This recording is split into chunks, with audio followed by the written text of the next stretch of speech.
November পড়ে গেছে আর চারিদিকে বিয়ের একটা মরশুম। আমি সবার স্ট্যাটাস দেখছি, ফেসবুকে স্টোরি দেখছি, কিন্তু কী আর করা যাবে, আমি একটাও বিয়েবাড়ির নেমন্তন্ন পাইনি। তাই ভাবলাম আমি আমার কেকের উপরে একটু বিয়ের থিমের কিছু একটা করি।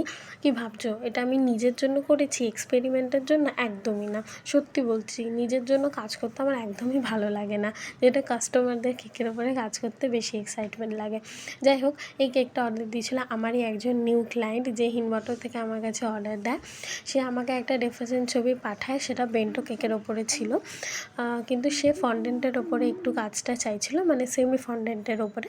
তো তোমরা যারা আমার প্রোফাইল একটু ফলো করো, তারা তোমরা সবাই জানো যে আমি বেন্টোর পরেই মিনি কেকটা বানাই ফর স্টুডেন্ট।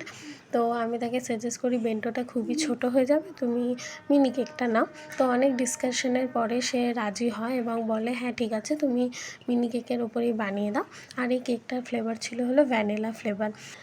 এর লাস্টের ফাইনাল লুকটা খুব কিউট এসেছিলো, আমার তো খুব কিউট লেগেছে। তোমরা কিন্তু লাস্ট পর্যন্ত ওটা ভিডিওটা দেখে আমাকে অবশ্যই জানাবে।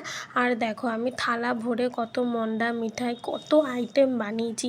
একটা পুচকু একটা গ্লাসও বানিয়েছি, আর গ্লাসটার নিচে একটা টুথপিক রেখে দিয়েছিলাম, যেন ওটা কোনোভাবেই ডেলিভারির টাইমে ডিসব্যালেন্স না হয়ে পড়ে যায়, যেন কাস্টমার এটা সেফলি পায়। তোমরা অবশ্যই জানিও এই কিউট আইভুড়ো থিমের কেকটা তোমাদের কাছে কেমন লাগলো। অবশ্যই আমাকে কমেন্টে জানাবে। রিভিউটা তোমাদের সাথে শেয়ার করলাম। চলো, আজকের জন্য টাটা, দেখা হবে পরের ভিডিওতে।